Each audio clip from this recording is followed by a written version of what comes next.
안녕하세요. 토방이시우입니다. 오늘은 어제에 이어서 다가오는 저녁에 치러질 아시안컵 16강 우즈베키스탄과 태국의 맞대결을 분석해 보도록 할 건데요. 무엇보다 어제 영상에서 준비했던 이라크와 요르단의 맞대결은 예상했던 대로 요르단이 저력 있는 모습을 보여주며 한 골의 리드를 가진 채로 시작했는데요. 다만 후반 이라크의 역습과 속공에 두 골을 내리 헌납하면서 패색이 짙어졌는데 이라크의 주포인 후세인의 논란성 세레머니로 인한 퇴장의 변수가 발생했고 종료 직전 흐름을 잡은 요르단이 두 골을 몰아넣으면서 기적같은 진출에 성공했는데요. 역시나 퇴장이라는 변수와 16강이라는 특수성이 다시 한번 보였던 매치라 할 수 있었습니다. 오늘 준비한 우즈벡과 태국의 맞대결 역시 배당 대비 난이도가 높다고 생각되어 준비해보았으니 여러분들께서도 꼭 끝까지 시청하시고 도움받아가셨으면 좋겠습니다. 먼저 홈팀 우즈벡입니다. 우즈벡은 호주와 팽팽한 접전 끝에 무승부를 거두긴 했으나 득실차에 밀리면서 조이 위로 진출했습니다. 그러나 덕분에 최약체인 태국을 만나게 된 것은 긍정적인 상황인데요. 우즈벡은 기본적으로 경기를 운영하는 능력이 나쁘지 않으나 핵심인 쇼무로도프의 공백이 절실하게 느껴지는 조별리그였습니다. 시리아의 견고한 두 줄 수비를 상대로 제대로 된 슈팅조차 기록하기 어려웠을 정도였으며 호주에게는 체격에서 밀리며 경기의 주도권을 내줘야 했던 우즈벡인데요. 그러나 체격과 힘의 차이를 기반으로 인도를 누른 것은 긍정적이라 볼 수 있었고 이번에 상대할 태국 역시 피지컬적인 면에서 약점이 뚜렷하고 짧은 패스로 풀어나오는 것을 선호하기 때문에 우즈벡의 강도 높은 압박에 고전할 여지는 충분하다고 볼 수 있었습니다. 그러나 우즈벡의 가장 큰 문제는 결정력이라 할 수 있는데요. 특히나 지난 3차전에서 주포인 세르게예프가 교체 출전했다가 부상 의심으로 다시 아웃되는 불상사가 벌어지기도 했었는데요. 나라를 대표하는 주포를 2명이나 잃어버린 우즈벡이며 마샤리포프가 대회에서 좋은 경기력을 보이고는 있으나 득점력 자체가 좋은 자원은 아니라 볼 수 있기에 태국의 견고한 수비에 어느 정도 고전할 가능성 자체는 높은 상황입니다. 다음은 원정팀 태국입니다. 태국은 극한의 짠물 수비를 보여주며 3경기에서 2득점과 무실점으로 조이 위로 본선에 진출할 수 있었습니다. 이번 대회에서 4번 시드로 출전했으나 마사타다 감독 체제하에서 극한의 수비 조직력을 선보이며 무실점에 성공했습니다. 사우디아라비아의 맹공에도 끝끝내 무실점을 기록한 것은 호재라 볼 수 있었는데요. 특히나 상대의 공격 전술에 맞춰 민첩한 플레이 수완과 통송, 혹은 높이와 힘이 탁월한 햄비본과 돌라조합을 선보이는 맞춤형 선수를 사용하는 것이 굉장히 유효했던 모습이었습니다.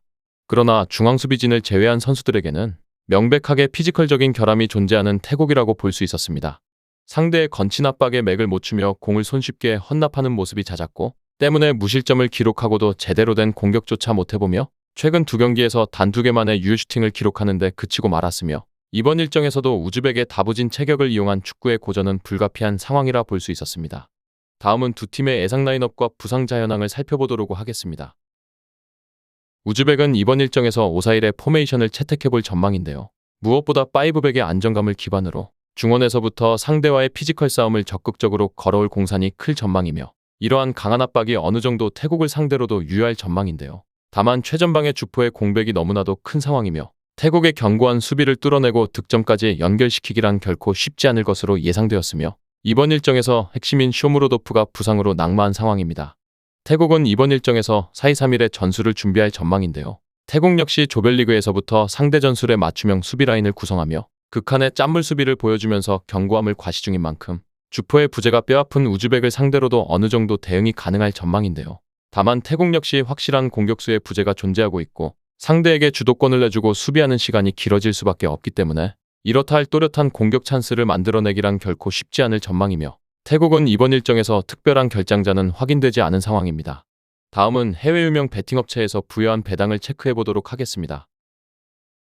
해외 유명 베팅업체인 bet365에서는 우즈벡의 승리에는 1.60의 배당을, 무승부에는 4.00의 배당을, 태국의 승리에는 5.75의 배당을 부여했으며 현재까지는 우즈벡의 승리 쪽 배당이 모두 하락하는 추이를 찾아볼 수 있었습니다.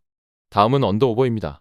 2.5의 기준에서 보았을 때 오버에는 2.20의 배당이, 언더에는 1.65의 배당이 부여되었으며 현재까지 모든 업체의 배당이 저득점 쪽으로 하락하는 모습을 찾아볼 수 있었습니다. 끝으로 이번 일정의 우선적인 결론과 선택지를 말씀드리면서 마무리해보도록 하겠습니다. 이번 경기는 우즈벡의 승리와 저득점을 예상해보도록 하겠습니다.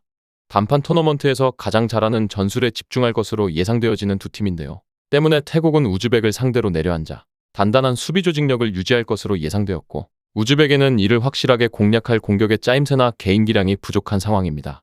그러나 인도와의 경기에서 보여줬듯이 높이와 힘을 이용해 태국의 수비진을 찍어 누른다면 우즈벡에게 득점 기회 자체는 자주 찾아올 전망이라 우즈벡의 한 점 차의 승리를 예상해보면서 우즈벡의 승리와 핸디캡 무승부 그리고 저득점의 선택지까지 채택해보면서 마무리해보도록 하겠습니다.